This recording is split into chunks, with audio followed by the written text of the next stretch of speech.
What's going on, folks? Sean here from Hammerhead, partner in crime, so to speak. Mr. Gord, he was in the neighborhood. Figured he'd drop by. We got some new information to share with you folks, so we figured we'd jump on here and share it.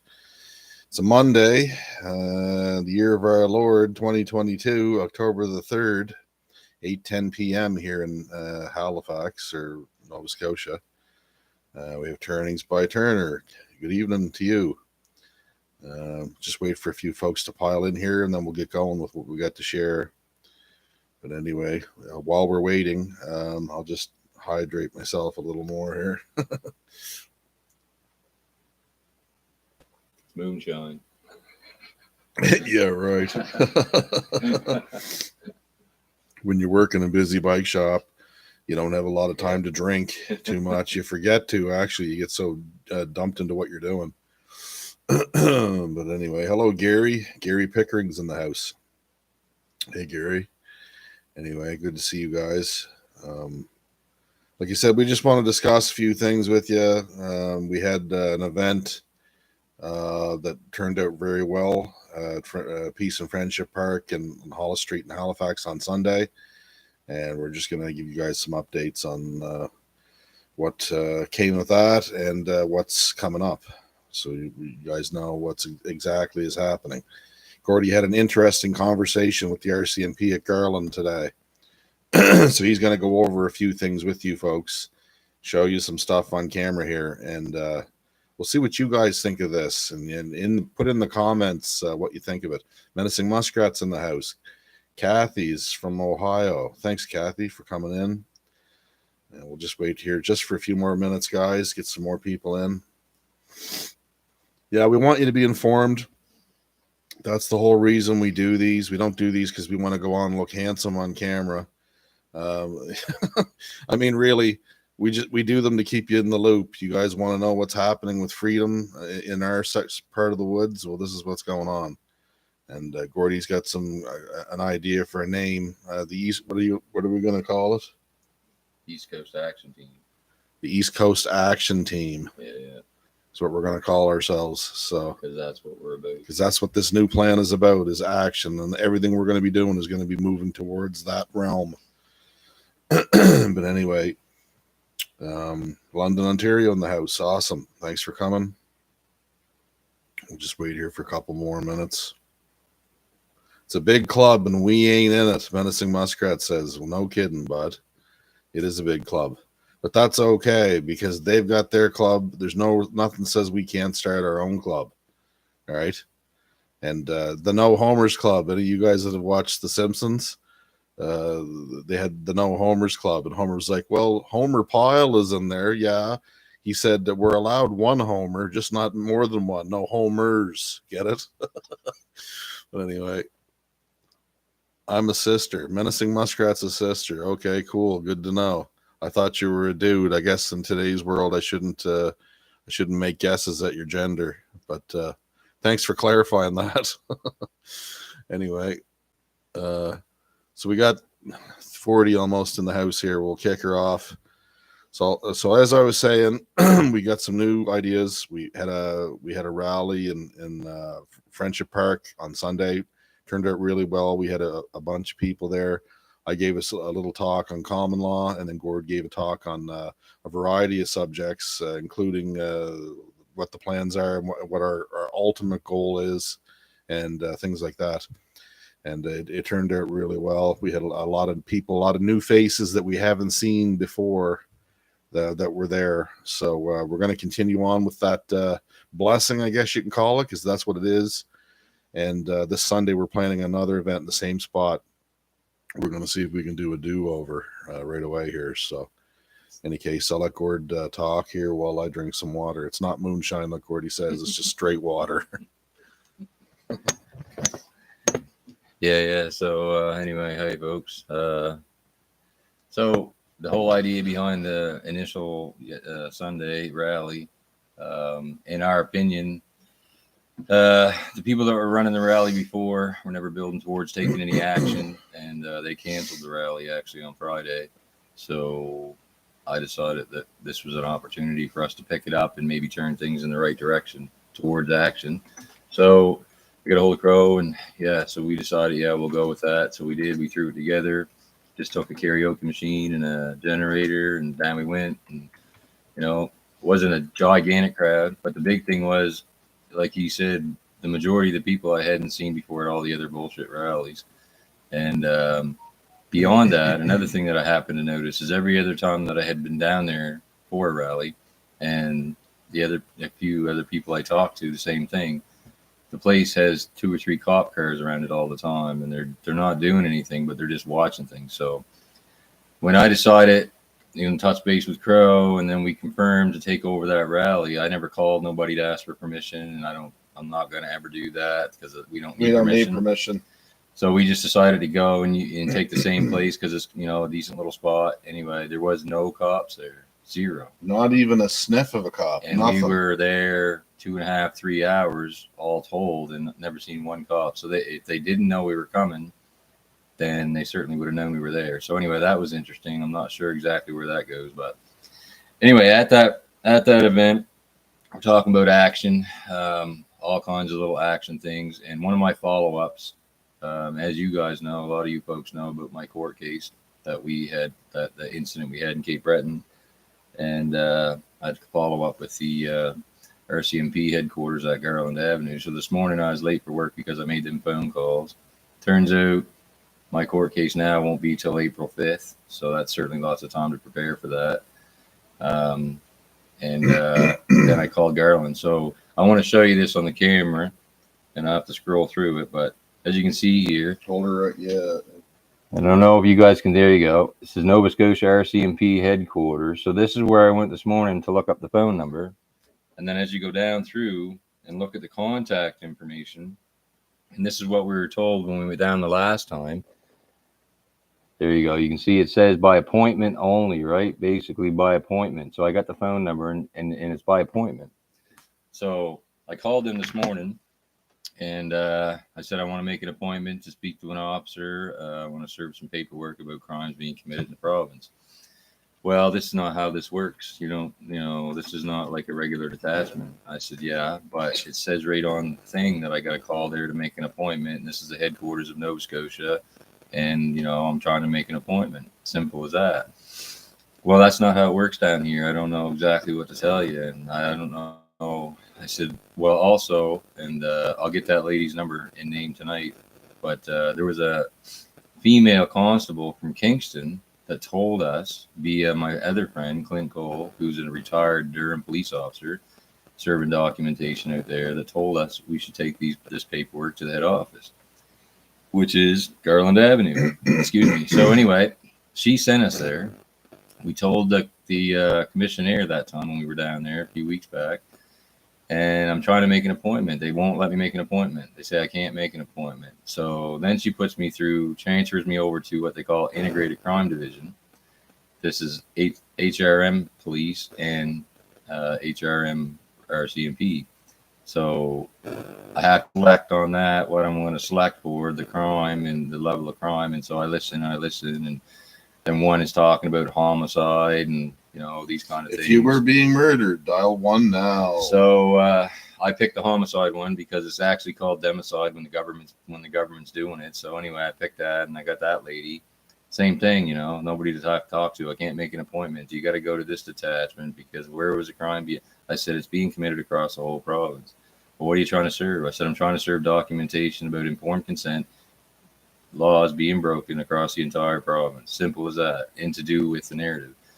So anyway, carry on. No appointment. So then I have file numbers from Wolfville, New Minas, and the other places that we serve, Middleton, whatever. She can't look those file numbers up from her office down there. So the plan is now, and we want to get some feedback, and I'm going to do my own video on BitChute because I'm a little bit more of a local following than we have on this one. But anyway, we're going to go to the Halifax building, which is on Gottingen, I believe, and that houses both Halifax Regional Police and Halifax RCMP. And we're going to serve the documentations to both police forces the same day, same time. We're going to do that early morning Friday. I don't want big crowds. I don't know how many people here are locally. More than likely. another person or so, but I don't want big crowds because that puts them on the defensive immediately, and then we have to break that barrier down. So we're going to do that in the morning. Then we're planning to go to Garland in the afternoon, and again try to speak with the police officer because that's the headquarters of the province, and they should be speaking with us. We're going to try to push the envelope. So the tent will be in the trunk. Should we stop and get hot dogs? We'll plan like to push the envelope because they have got to speak with us. The other side of that coin is too. We have probably 6, 7, 8 file numbers now, and they got to be able to tell us what's going on with these file numbers. So that's some of the homework we got to do this week too, is follow up on some of these file numbers and see what's going on there. But anyway, that's the plan. And we're going to redo the rally again this weekend. Not necessarily a redo, but we're going to carry forward, keep the momentum going because it's about action. We'll be doing some more action this week, and we'll follow up down there. But the big thing is we're not going to let a lull take place, and we're not going to drop the momentum. We're just going to keep moving forward. Now, Crow mentioned when we were talking on the phone that it's a holiday this weekend. And I said, yes, I understand that. However, and this is the truth. Crimes don't take a holiday. You know, the people that the are crimes struggling, are still being committed, even holiday or no holidays. right. The people that are struggling, the people that are injured, the people that are dying, there's no holidays there. So we're just going to push through the holiday. Those that get it, really get it, because that's what we're looking for. Like the real people that want to really, really create action. So those are the ones that'll probably show up, I believe. If you can't show up, you can't show up. It is what it is. We're going to keep moving forward. We're not basing anything we're doing on you as an individual. No. Anybody that makes it or don't make it. We have a plan. We're going to move forward with the plan. And ultimately the end goal is to put handcuffs on these people one way or another. So how we get there, we're figuring that out. But that's kind of the gist of the plan. And that's what's going on with the RCMP. So I don't know what you guys think. Should we go? Should they see us? This is the Nova Scotia headquarters.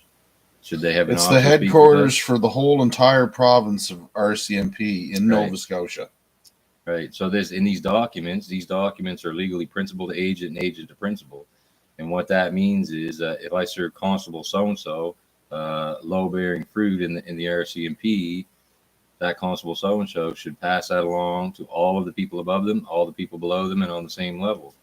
You know, should go through all the rank and file, all the way up and down. Their legal world, right? And they have to follow their legal world. They're the ones that have all the contracts and so on and so forth, not us. So, whether are they doing that? Are they holding up their end of the bargain? We don't know that. So that's a little bit of the homework we got to do now and follow through. Because at this point, the headquarters should have already had to file because it should have been passed up to them from the other ones that we've served. This is why. Even if we get the headquarters served, we can't necessarily trust that they're going to pass it along. And this is why we're seriously looking at doing the road trip around the province to make sure, personally, with video evidence, that each detachment has been served the paperwork. Because then there's no way out. They know, they have it, and they should have passed it to everybody else in the detachment based on the paperwork alone. So when push comes to shove, there's no way out, right? Well, the thing of it is that it's their job to take any complaint from anybody that has a complaint to give them. That is their job. That's right. That is what the tax money you're paying them. You're paying them, by the way. That is what it's for. It's for them to do what they're supposed to do, which is take our papers. And we could go about this in the common law method, and we're not even doing that at this point.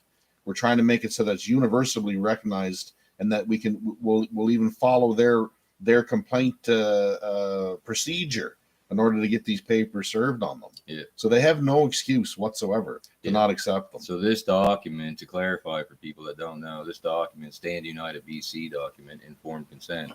This document is purely legal. So there's no common law. There's none of that conspiracy theory stuff tied up in this. This is purely legal. Is it .com or .ca? .ca, standunitedbc.ca. So it's all legal, right? And it talks about, there's like a page or two, there's probably 2 pages plus of the criminal codes that are being broken with informed consent. There's 5 Supreme Court rulings here in Canada that are being broken that talk about informed consent. There's actually the documentation from the manufacturer showing all of the stuff we know, all the bad things. You know what I mean? It's all in there. And That's their world. We're not going at them with common law stuff that they're going to look at like crazy. Like this is their legit stuff.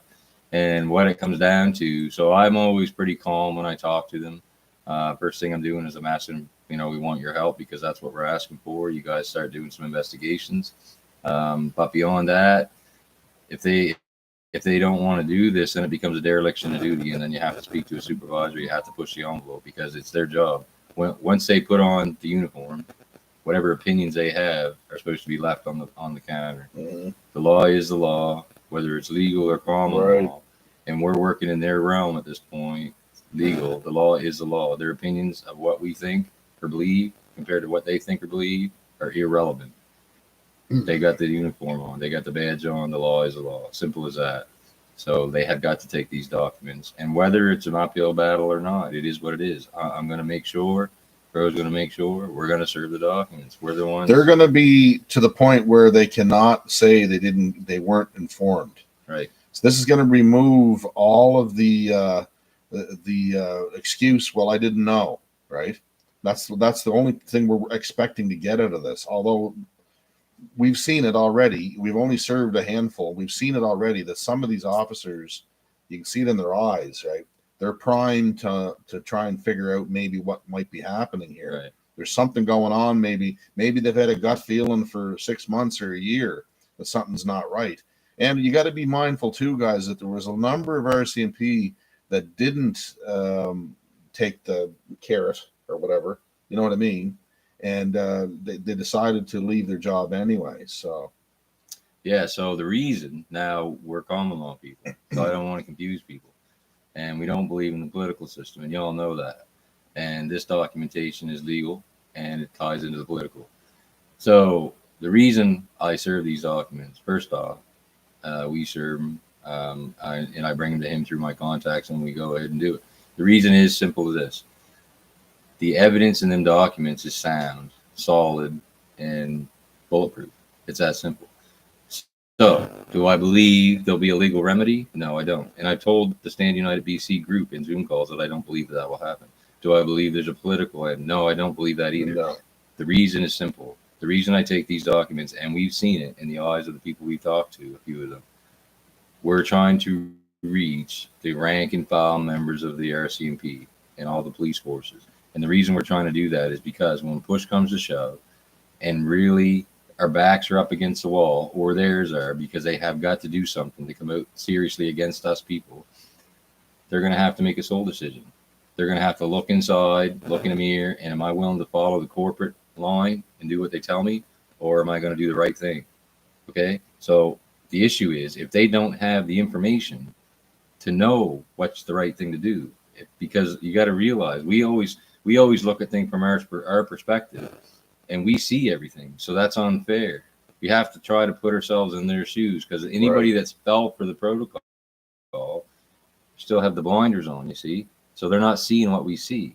So by us bringing the light to them, the information, and they see some of it, I do believe 100% in my soul. Some of them will come that there's a percentage of them that will come around and will make the right decision. Right. And we've seen it in their eyes. We've made their eyes shift with some of our comments. If you're just coming in, welcome. We got 50 some plus in the room here. Please smash the like button. What it does is it helps the channel out. It helps other subscribers know, and it informs them that we're online right now. We're having a conversation at the moment, so they can get on with their phone or their desktop or whatever. So everything is action, right? And the actions, this is what some of the stuff we talked about yesterday. Action can be simple. So it was Saturday. We had coffee in the morning or after he was done work. And I was thinking about doing something. I was frustrated. And there was a testing clinic. And anyway, we didn't go down. And then later on, as I was going through doing some of my administrative stuff, and I drove by, I couldn't drive by. I was by myself then, but I just couldn't drive by. And if you guys want to see that video, it's on my Rumble channel, Iron Crow 1972 on Rumble. Yeah, you go there. That the whole video of that whole interaction is on that video. We can't sadly talk about it too much here on this channel because of censorship. Yeah. So I'm conscious of that. But anyway, I went in there, and I just give them the rails a little bit. But I did it in a polite manner. I wasn't rude. I wasn't disrespectful. And some of the answers, there was a couple young fellas that kind of were like a little bit. You can see it if you watch the video in their eyes, like Just they're like, a little bit like, "What, really?" Like they didn't have no idea. So I think I reached them a little bit. But the main lady, the main nurse lady, and the driver, even like the driver basically agreed with everything I said. But he's like, "I'm just doing this for the money." I said, "Bro, that's not an excuse."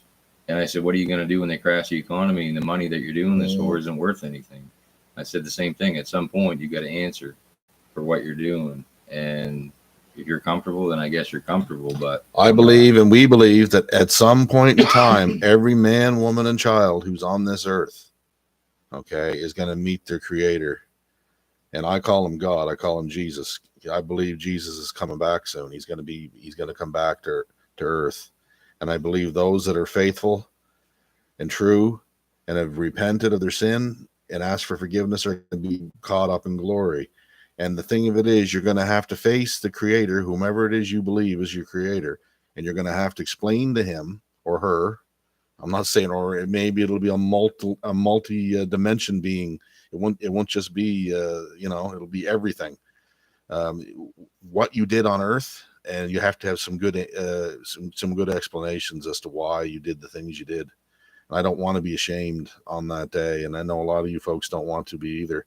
And even some of these police officers, you can tell that they know deep down that there's something wrong. They just can't quite put their finger on it, but they know that there's some sort of evil spirit or something floating around that they don't understand what it is. Like there's something not right. They can tell, right? So, yeah. So anyway, the reason I bring that up is I went to that clinic. It's not comfortable, man. Like, don't get me wrong. I don't go in there like totally comfortable because I'm expecting the worst. I get looked at in that light all the time, and I'm expecting it. You know what I mean? So it's not easy, and it ain't comfortable. And I certainly have a lot of better things to do. But my point is, like, I don't believe at this point, it doesn't matter where you are in the world. This matters. This goes everywhere. At this point, I don't believe we can just continue to turn a blind eye to this stuff and allow it to happen. So at every turn, if it's a test site, whatever, it doesn't matter what it is. Any one of these things going on, any one of these clinic places going on, anywhere, anything, we gotta call them to accountability. We gotta hold them to accountability. It's that simple. And one person, you don't have to go in, be rude. No, you don't man. have to be boisterous. It's better if you don't, actually. Yeah, you don't have to get violent. You don't have to curse and swear. Be respectful, whatever. Get your points across. But I'm telling you, this stuff will make a difference. These are little ripples, man. Little planting seeds, and you never know who you're going to touch with that conversation each time. Maybe some of them just start quitting because maybe they go home and they do a little looking, and then they say, "Whoa, I didn't even know this." Because we got to realize a lot of them have blinders. One of my main goals is that maybe I can say something to somebody that it might keep them from maybe committing suicide or something. It'll keep them hanging on a little bit longer. You know what I mean? I'm hoping that maybe something that I said or will say in the future is going to result in that happening. And if that was the case, it'd be a huge blessing, right? Yeah. So you can't. I use my dad for an example. Okay. So I say what I say because I stand in my truth. Always say what I say. But you can't force information on somebody that's not ready to receive it. Mm-hmm. So when all this first took place, my father, he's COPD, and his wife, she just had a heart issue the year before in the fall. Anyway, they were scared. They're older, 70s, right? And they were scared and they're nervous and masking and whatever. So I go there all the time, visit, whatever, go in the house, shoot the shit. So for like 3 months, I didn't really go up too much. And then when I went up there, he would be like, I never went in the house, and he'd be like 15 feet away when we were talking. So what I'm trying to say is I respected his space, and I respected that, and I respected his fear, but I still spoke my truth. In our conversations, I still told him. And over time, those seeds start building, they start blooming, they start blossoming, they start growing. At the end of it all, he hasn't done that. He hasn't done that, She hasn't done that. They will never do that. They're totally against that. And all them seeds I planted did bloom. But it wasn't because I was driving it down the road all the time and hollering at them like, geez, man, come on, Dad. It's so none of that stuff. I give them the information and I keep repeating it, and eventually they get it. So that's a couple that I'm proud of that I helped out. Carly Simon says we should all make copies and mail them to the same RCMP office. No. The problem with that, Carly, is if you mail them to one office, they may decide to take all of them and just crumple them up and throw them in the trash. It's better if we hit all these individual officers and have one-on-one conversations with that individual detachment, in my opinion. But there's nothing to say, guys, you can't go print off those Stand United documents and email them. You know what I mean? Put them on your hard drive on your computer, download them, and then email them to the RCMP, and then touch base with them and get a file number that way. There's been some people that have done that and have had decent results doing it. So that's another option. Yeah. I don't know how easy it is to get a file number when you're emailing stuff. So that's an option. Email is always an option, but I want to hesitate on that because and mail. If you're going to go mail route, then you got to go registered mail, because at least at that point they have get to a sign. signature. Yeah. They have to sign for it, so you know they've received it. The issue with that is, and I'm serious because I'm looking at traveling around this whole province, which is not an easy undertaking. The issue is that is you don't have the personal conversation with the officer. You don't.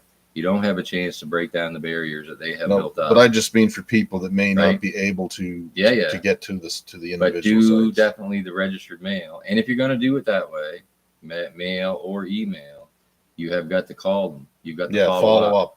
Right. Yeah. But all I'm saying is I don't want people doing that because it's an easy way out to avoiding the confrontation. If that's the reason, I mean, if that's what you're comfortable with doing, do it, because any action's an action, but you still have got to make the phone call. You can't just mail it and say, oh, I did my part, because now you got to make the phone call and follow up and get a file number. And it only has to be as simple as, hello, I'm so-and-so. I mailed some informed consent documents to your detachment a week ago or 5 days ago or whatever. I was wondering if you received them. And if you did receive them, I would like to have a file number. Yep. It's just that simple. Yeah. And then when you want to go on top of them documents, remember they're informed consent documents. So anybody that made the mistake, we know what that means. Anybody that's done that, whether they were harmed or not harmed, use that file number. Right. They can take that file number from that area detachment, and they can piggyback on that and go file their own complaint, their own personal complaint that they were not given informed consent, and an investigation should be done on their behalf. You understand what I'm saying? That's how it really works. They won't necessarily do an investigation on my behalf because I never made the mistake. So that's the issue we have, but we're making sure they all have the documents. So somebody that made the mistake has got to go in, whether you're harmed or not harmed, and have them do the investigation on your behalf. That's where we really build the snowball. Yeah, right on. Like Carly, that you're right. Yeah, emails are easier to ignore for sure. You get someone standing in front of you, you almost have to deal with them. Unless you're the Garland headquarters in Dartmouth so far. Yeah, well, I mean, they're probably going to deal with us if we're sleeping the night there on the green space. I imagine they're going to come out. You know, I mean, I don't know, man. I don't know how hard they're going to come out, but I really don't see what they could arrest us for. We're just trespassing or whatever. But they have to ask you to leave actually first. Right, exactly. Before you can get trespassed. Taking steps necessary to bring them out to talk to us. It's that simple. If they don't want to take us serious, well, we're going to make them take us serious. So it's simple as that. Anyway, we're pretty stubborn, I guess you can say, right? So I don't know who wins this battle, but maybe we go and cop some Friday. Maybe we miss a rally on Sunday, but if we don't, we'll be there and we're going to do that. So yeah, like anyway, the thing is any little action. Every action is an action. Stop not taking action, no matter what it is in your area. Any action, any place you see, you have the knowledge. Go in and start and confront them. Ask them questions. Be polite, until they're not. Whatever, that's fine. You don't have to get in trouble. You don't have to get arrested. You don't have to get fined. But what are you doing? Why are you doing this? You know what you're doing. Explain it to them. Those kind of things. And watch that video on his Rumble. Like that's a good video. You hear what I said. That's not censored, so it's pretty clear there. It's not rocket science, but I'm telling you, every one of them little actions happen.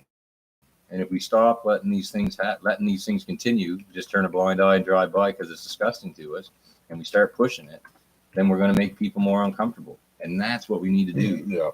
Right. That's why protests. And don't worry about the police showing up. They're gonna for sure. So who cares? It makes no difference. They can't get you on nothing. No. You're exercising your God-given right to speak up about something. That's right. The only issue you can have there is a private property scenario, and they can ask you They'll to ask leave, you to leave. and you have to leave. It's that simple.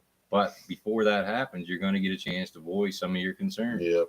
You know what I mean? Simple. And especially if you go in a reasonable fashion and just start asking questions. Don't be belligerent, because if you do that right away, you'll get kicked out quicker and you won't make any results, right? Anyway, that's what we're going to do. That's what I've done. That's what we're going to continue to do. There's lots of places around here. Tonight, I'm going to start making a list that's got to be served outside of the police. My main focus is the police first, because that's where all this legal stuff is going to start backing up to them guys.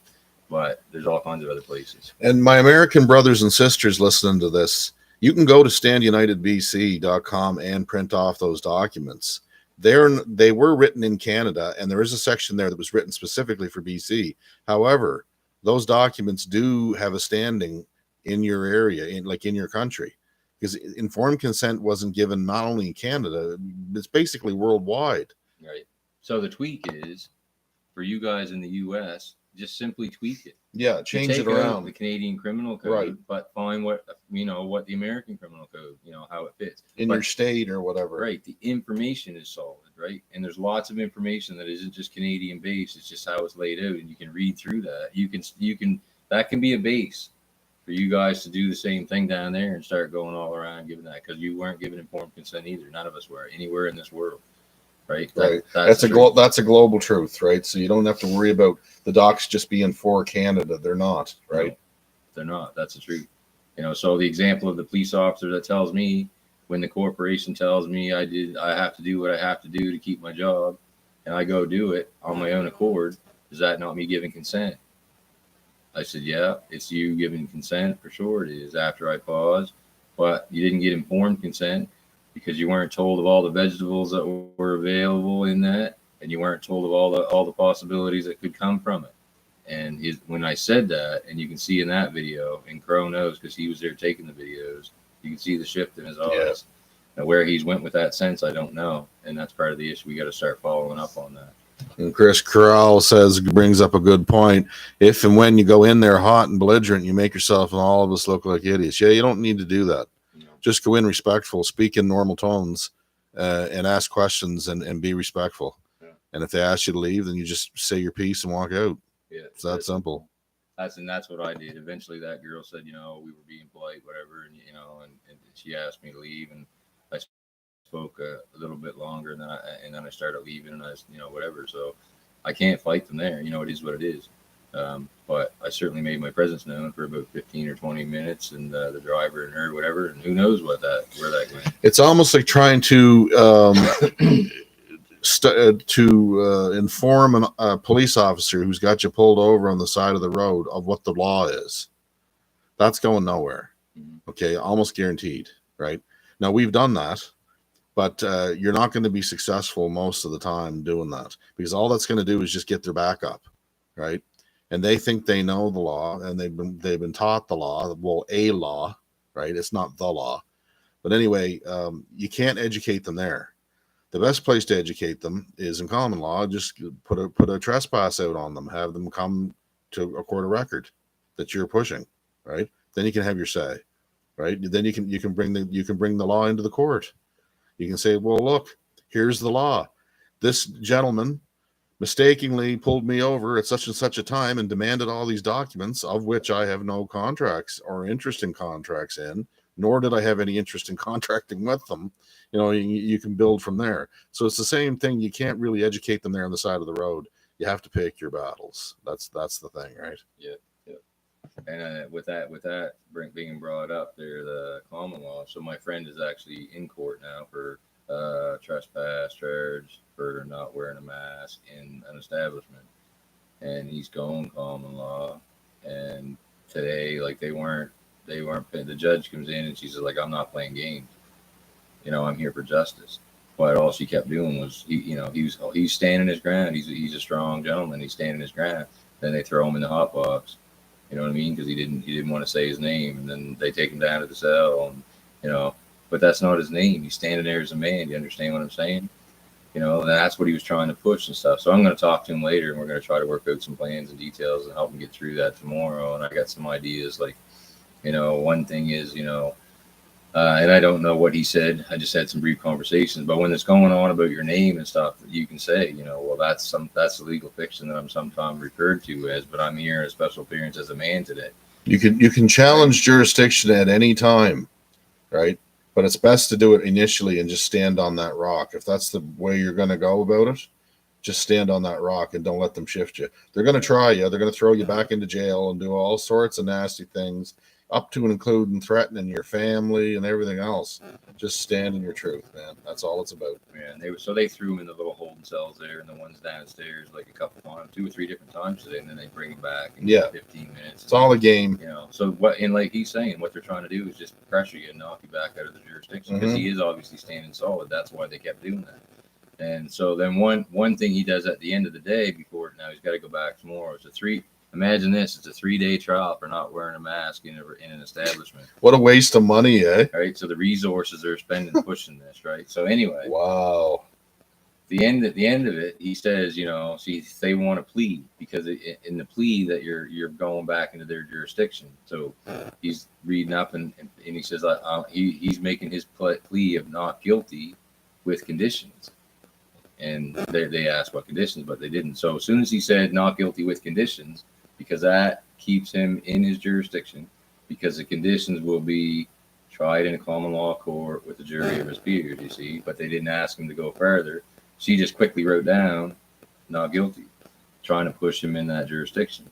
So that's what they do. They keep playing these games. So in court, it's going to be hard too. And like I said, we're all in this together. That's what I told him on the phone. And I know when he's there facing all the pressure by himself, he probably don't feel that, but it's a true thing. Well, they'll also do things such as enter a plea on your behalf. Meanwhile, you haven't even moved off of that initial square of jurisdiction. So what you do then when they're starting to say to set court dates and they're starting to put a plea in your behalf is you just say, I'd like to remind the court that jurisdiction has been challenged and has not been satisfied, and just stay on that. Never move off that. Even if they have a bulldozer, don't move. Just stay right on that. Don't say anything else though. Just stay on that one, right? That's the ticket. That's the good one. So I'm kind of in a little bit of a mix up here with my case because I called them today, and obviously I had to call them or I was guilty and whatever. And so there's a few things I could do at this point. One thing is I could start mailing in documents, and there's 3 documents you mail in, and eventually when they don't answer them 3 documents, and it ends up not nowhere, it's dissolved. So that is a victory for me, selfishly, to get rid of the tickets. However, that being said, with the information I'm learning and things that I'm coming up with, I actually think I want to be in there because I have an opportunity to attack the trust scenario. And for me to go and get a court date in common law, public court, or whatever, it's very difficult filing our paperwork because they always want us to use their paperwork and their jurisdictional stuff, right?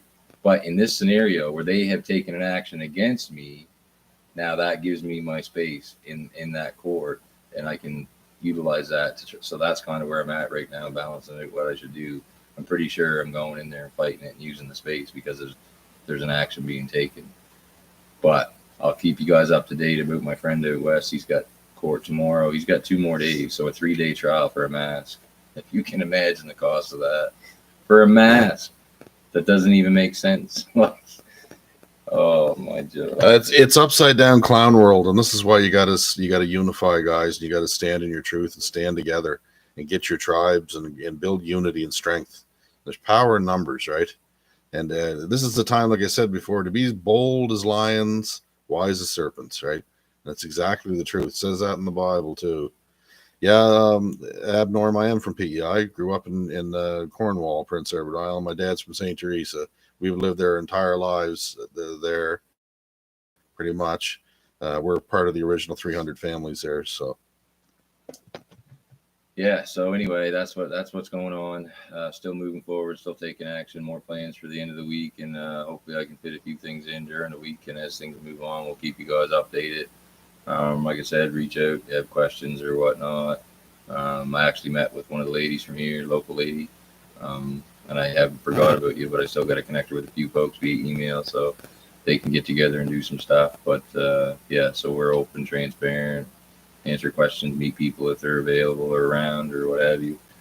And we're just going to keep the ball rolling. Holidays, no holidays, it doesn't matter. Like everything, nothing else stops just because it's a holiday. So that's my view anyway. So we'll keep going. Hopefully, keep building momentum, and hopefully, before we know it, we'll actually make some real change, and some people will be in cuffs, and we'll see. But I know for sure it doesn't stop if we don't try to stop it. And what's our group name again? Oh yeah, East Coast Action Team. East Coast Action Team. Yeah. You know, and if we were some of the other freedom groups here in Nova Scotia, we'd print a whole bunch of T-shirts off and sell them to people. Yeah. But we're not going to do that. We're not about the hashtag. We're not about the merch. No, East Coast Action Team. So anyway, that's just got a good little jing to it, and that's what we're about, action. And not just trying to get everybody else to do action, but doing it ourselves. Actions speak louder than words, and I'm tired of hearing everybody else talk. And so that's what. And Linda, I ask him every day for help.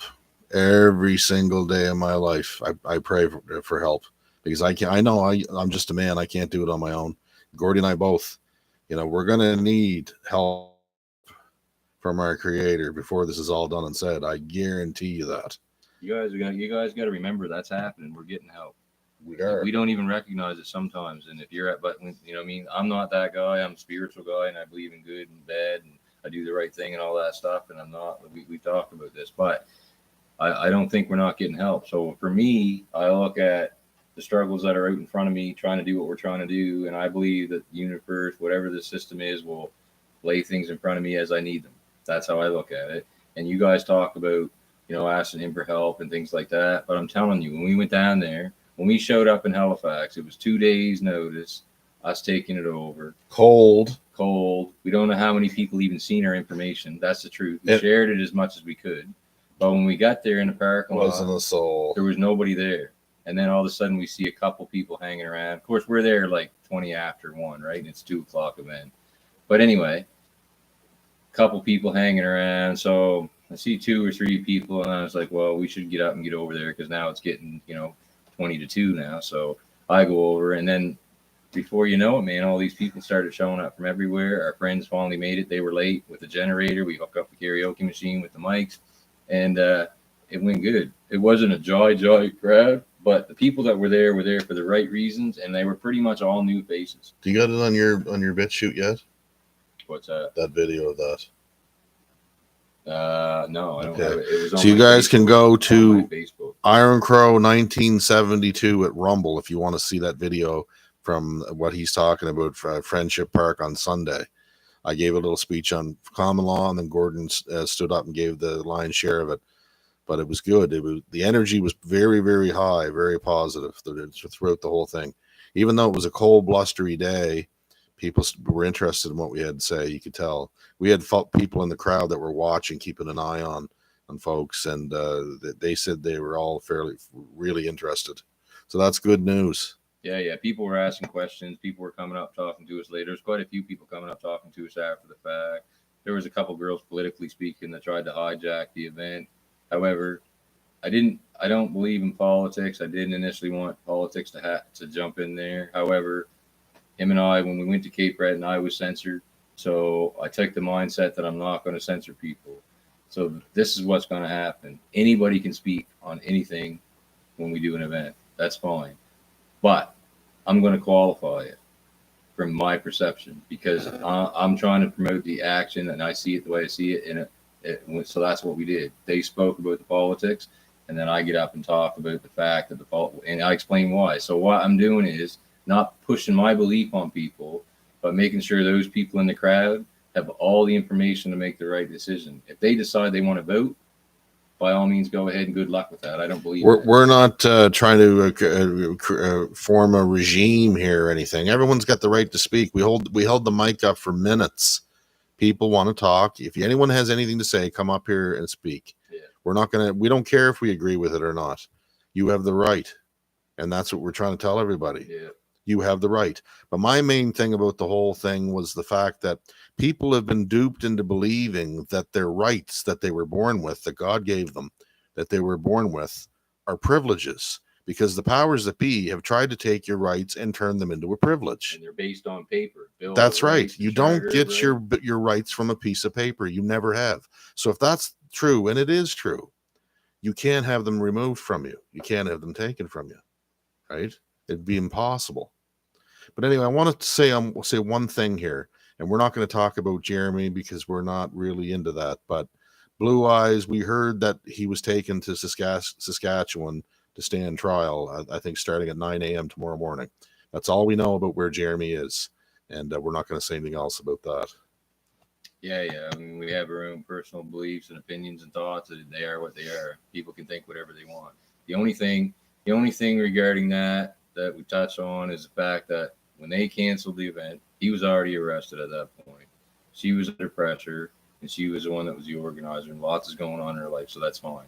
She canceled the event, and from our perception, there's been no activity coming from that group of people and others in this province and in the Maritimes.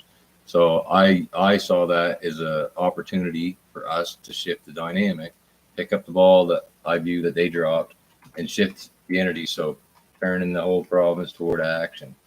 And I think it turned out well. It started off a little bit rough when we got there, but if there was 3 people there, we were starting off with 3 people. You know what I mean? And we're going to build from that. We would have spoke to a chipmunk if that was the only thing that was there. I mean, really, we wouldn't have went home, would we? We would have turned the machine on and given her. Darcy Martins is asking, she said, I took Gord's lead based on that video and have been talking truth. Hard to stay calm and voice, though. Yeah, you'll get better at it, Darcy. Just keep doing it. Just keep putting one foot in front of the other, and you're going to get better and better at that. And don't let it bother you. And remember to stand in your truth. That's all you got to do, right? Yeah, remember. So on that, when this is, I guess I'm pretty calm guy anyway until I really get pushed. But remember the thing. This is the key. The only thing you can control in that situation is how you react. You can't control what they say. You can't control how they act towards you, but you can control how you react towards their action.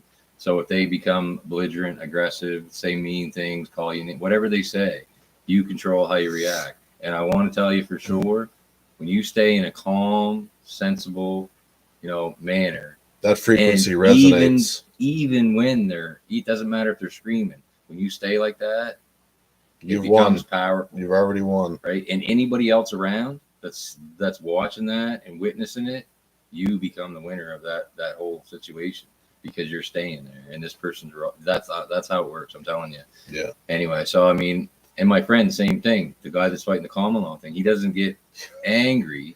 Keep staying on that thing. He gets emotional, and he has to learn. And he even said today, like he got emotional. He was a little upset, and he knows he's got to learn to control his emotions a little bit better and not let them control him. So I'm not saying it's easy, but Crow's right. One step in front of the other. Just keep doing it. You're going to get better at it. I guarantee you. I'm not a public speaker. I suck at it. Gordy's way better than I am. Well, I know, but that's not fair either. And on the public speaker thing. So my doctor friend, I talked to him again today, hoping maybe he'd come Sunday. It was short notice. I talked to him again this evening about next Sunday. And he's going to get back to me because he's got his issues with, the medical board and licensing and all this stuff. And he's trying to be careful and whatever. But the first thing he says is, I'm a horrible public speaker. And I said to him, I don't think I'm a great public speaker. But I know he's pretty good. But what I know is doesn't matter if I think I am or I'm not. It doesn't matter. What I know is this: somebody's got to do it. Yeah. And so I'm willing to do it, even if I come across a little harsh sometimes, because I swear in my speeches, like I don't mean to offend anybody or whatever, but I'm just real, and it is what it is. But somebody got to do it, and if it's not me doing it, then I don't know, right? So that's the thing. We're like the Bible. We're that lone voice crying out into the wilderness. That's right. What we are, Gordy. That's how Gordy and I both feel about what's going on with this. We're the lone voices crying out into the wilderness. Heed my call, right? We're trying to get people together before it gets worse, not during, before, right. So they know where to turn and how to act. Yeah. And we're getting people are coming for sure. People are out, so people are going to take some action. I know some more stuff's going to happen. I've got messages and stuff today. People want to know when the next one is and this and that. And before I tell them I'm confirming it and all that stuff. But it's moving forward. And the bottom line is this: it isn't about us.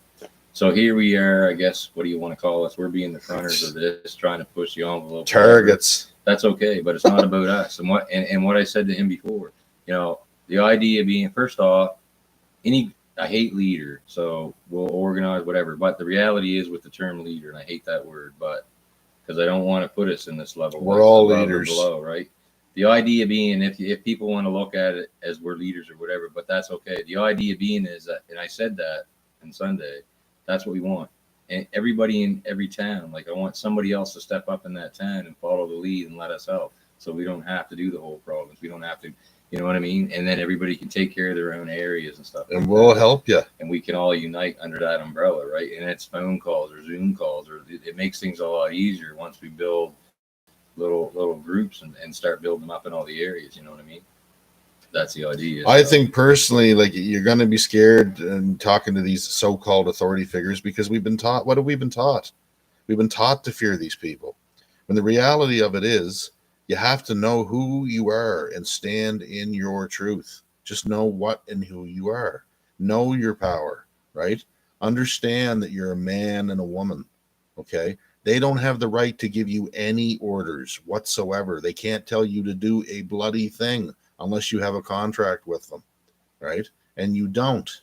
Have you signed a contract with them? They can't give you an order. If they start giving men and women orders, we got to start giving them bills. Give them a statement of facts. Give them a statement of your fees, what it's going to cost you to contract with me. They're not going to like the prices. I can tell you right now, right? And that being said, though, you guys, it's like transparency. It doesn't mean that they're not going to throw you in the back of the cop car and take you to jail. It could get tough, and it's probably going to get tough for people like us that are willing to fight against the system, because they're not going to want the whole world, the whole country, the whole province to know what we know. They're not going to want that. So you got to be careful. Don't be afraid. Stand in your truth. But the one thing I know is you believe in it. You know you're doing the right thing. That's all you can do, right? That's it. That's all you can do. The Lord's going to take care of the rest. Just do the right thing. And I just think we got to start calling them to account at every chance we get. And it doesn't matter if it's a little clinic here, a little clinic there, a little whatever. It doesn't matter. Every term we got to go and get them, whether it's one of us or maybe you guys aren't as comfortable doing it like I did. Go out in groups. Go out with 3 or 4 or 10 or whatever. And if you don't want to go confront them and speak to them, then get 10 or 20 of your friends and go down with some signs and just protest in front of them. You know what I mean? Make your statement somehow. Whatever works for you. There's always ways, right? You just got to think outside the box. What are you comfortable with? How can you make that work? That's how you do it. I'm comfortable just confronting people. Not comfortable, but I mean willing, I guess, right? Because we're not scared of it. Not afraid of the repercussions. Not afraid of physical issues. Not afraid of the police, whatever the case may be. So that gives me that little bit more of a push. He's the same. We do what we do, right? It is what it is. I don't know the end result. I just know that I'm pushing for good results, and I think if we don't take action, we lost anyway. Wow, look at the people in here now. Smash the like button, guys. Please help us out. Other people may want to join in and see that this is even on the channel, so they can come in and have a view of it after the fact or whatever. We're just about done here. We're gonna pack up here in a minute, but we'll get on with our closing statements. If you guys want to ask us any questions, you can do it in the chat here, or you can do it in the video afterwards in the comments section. We read them all, and we try and contact everybody. We try and answer them all. So we'll do our best. Yeah. So again, I'm Angry Scotian on BitChute, Gordon James Berry Jr. on Facebook, and GordyBerry2 is my email, and that's at hotmail.com. So you can reach out. I'll do whatever I can. But bottom line is, wherever you're at, whatever group you've got to work with, get them together and just figure out what you can do.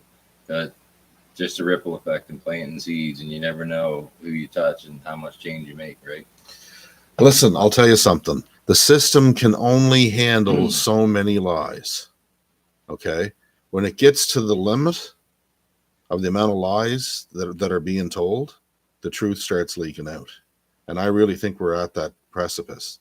We're right there, where the truth's doesn't matter what they do from this point on. The truth is the walls are cracking. Okay? The little boy holding his thumb over the hole in the dam is starting to panic because there's cracks forming, right? I really believe that. So I think part of the reason that the dam's cracking, first off, the truth will always come out. It's just a matter of when. You can't stop it. That's the reality. I think the dam is starting to crack because the level of comfort is changing. Um, and I think the level of comfort is changing because the cost of living is getting ridiculous. Nothing else is going up with it, and at every level, fuel, food, all these things, right? And then when people start looking into those details and start seeing all the other foolishness going on, and the same thing, all of the, from the funeral director guy telling me, like all the people that are dying, and he says, there's people that are even nurses and whatever, know why. They know why. They tell him why. They know it was that. Folks But are scared still. They're scared, there, right? right? Don't be scared. The nurses, all the nurses that know, this is how simple it is. If they all know and they all get it and they all believe what they believe now after all this time, just come together because they can't fire all of them. Stand up and make yourself Right. one force to be reckoned with. Yeah, that's right? exactly it, man. You ever notice in nature that if there's one gazelle, the lions will get them, right? But if there's 100 gazelle, chances are the lions won't get any of them. And if they do, it'll be just maybe a weak or sick animal. Yeah. That's the way it is. Herd mentality, and it does work. And there's power in numbers, and that is true. And the government knows that too. And let me tell you, they're scared of that. That's why they keep us divided on all these different levels. We're the ones that have the power. We talked about that yesterday. Yep. We control everything. We run everything, and they make it look like they give us these gifts. But without us, nothing happens. Without us, everything stops. If we stopped everything tomorrow and just went and sat in the street, this would be all over. Yeah. That's the truth. That's simple. Everything collapses, and we do that, right? And then people that they worry about, oh, I can't pay this, I can't pay that. None of that matters. This is a true statement. Anything that you're afraid to lose by fighting, they're going to take from you anyway. So well, they're planning on it. If you really can resonate with that and understand what I just said, then you'll get it, and you won't have nothing to fear no more, because that's the whole plan. And you guys have probably heard that expression. There's nothing more dangerous than a man that's got nothing to lose. Right. Right. Once your back's up against the wall, and that's what they want. You'll own nothing, and you'll be happy. That's their mantra. So everything you're afraid to lose, they're going to take. So what do you got to lose? You got nothing to lose. You got everything to gain. That's just spinning it a little bit. If we can cause enough ripples, it's going to make a wave, and one or two waves is going to make a bunch of waves, and a bunch of waves is going to make a tidal wave. Keep that in mind, right? I don't know where you're at, but I'm telling you, at some point in time, it's my mantra. Robert Strang will be in handcuffs, taking accountability for all of his actions in the province of Nova Scotia. And I don't think just him. I think a lot of them will. And I believe, like we talked about, once one of them are reached, once we get one of them, actually get them, not with these fake legal things that are just pushing them, actually get them. I think the house of cards crumbles so fast. They're going to be so afraid, like, oh my God, they got him. And they're all going to be worried. They're going to be scurrying like rats, man. That's how it's going to go, because they're rats. That's what well, let me put this scenario in front of you. What are they going to do if 1,000 people go down there to make an arrest and say, we're here, every one of them? You put the camera in front of their face and a mic and say, we're here to arrest them. We're here to arrest them. We're here to arrest them. And 1,000 people do it, right? What do you think they're going to do? They're going to sue 1,000 people? They're going to throw 1,000 people in jail? No, they're not. They don't have the manpower for that, first of all. But like we said, if we sat in the street tomorrow and did nothing, this would all end. They'd be forced to stop. Nothing runs, man. No businesses run. Nothing operates. Healthcare system, everything. It's all us. Every bit of it. That's the simplest way to do it. It's not easy because we have to unite to do that, right? But it's simple. And do you need 100%? No. Nope. If you had 70% of the people in one place stop, really 70% stop, that'd be enough. They're not going to fire 70% of the staff at any location. No. And it shuts it down. They can't operate with 70% of the staff in all likelihood. So especially now, you just got to come together, man. That's it. So if we could do that, if we could get enough people to do that here, the worldwide walkout is it's another thing, which is a great idea. It just takes a unity. So if we could get that, everybody walk out of the job. It's that simple. You know, don't be afraid of losing a day's pay. Don't be afraid of getting fired because everybody else that works there is right behind you. You all walk out. It's that simple, man. And it changes the whole dynamic. Done. Over. They have to listen to us because we have all the power. They can't run it by themselves. Do you think, you look at any of these politicians, look at their hands. Do you think they've ever done any work in their real life? Literally? Honestly. Like they got these, you know, the men got these lady-like hands. Like there's no, they don't know how to do any of this stuff, man. They'd be lost. Everything stops. There's a few hundred politicians in the whole, running the whole country. Literally. Our relatives, our great grandfathers wouldn't have allowed this. No. Just so you know. No, they wouldn't have been. People have been tarred and feathered in the streets already. That's the truth of it, because they were real men. They wouldn't have stood up for this kind of stuff. You know, everybody's being attacked today with toxic masculinity. If you're too masculine, my opinion, that's what we're missing is true masculinity, and true masculinity isn't toxic. It's just real men going out to do the real shit. And there's not enough of us out there anymore, unfortunately. I agree with you, Blue Eyes. So, and Betty Murphy, cheers. She's from East Bay, Cape Breton. Right on. Hope you got your power on and you're getting your mess cleaned up there, Betty. Yeah, I hope you guys are starting to come around. I know Neil's Harbor got hit pretty hard down there and some other areas. So anyway, yeah, I guess they're working at it. I don't know where you're from, but hopefully you didn't suffer too bad. That's another thing too, right? Apparently, word on the street from a pretty good source is the U.S. military was willing to send assistance in to help with Fiona. And guess who said no? Old Glorious Castro decided no dice. But he did manage to come down and get a big picture with a bunch of immigrants that he brought in here that weren't affected. They were all smiles, and it's like I said, it's not against immigration; it's against the way he's doing things. Because I know I'm friends with lots of immigrants from Philippines and so on and so forth. Shout out to Darcy Martins, my BC grandma. Thanks for coming. Yeah. Anyway, so that's it tonight. Just a good update. Let you guys know we're still moving forward again on Sunday. Don't know how it's going to turn out. Hopefully it's for the best, but I'm not putting my energy on that. I'm just going to keep putting one foot in front of the other and believing that things will work out. I don't care if it's 200 people or 50 people. Please, guys, share this video. share. Please, you'll help us. You'll help the freedom movement. You'll help people get courage. You'll help in a number of ways that you don't even know about. So share this on your platforms. Yeah, all we can do is throw one stone and create a ripple, each one of us. And just so you guys know, none of these videos of these chats are monetized. So I don't make a dime off any of them. All right. So just so you're aware. Yeah, it's not even about that, man. No. We're just trying to survive. We're just trying to make a difference. That's it. That's simple.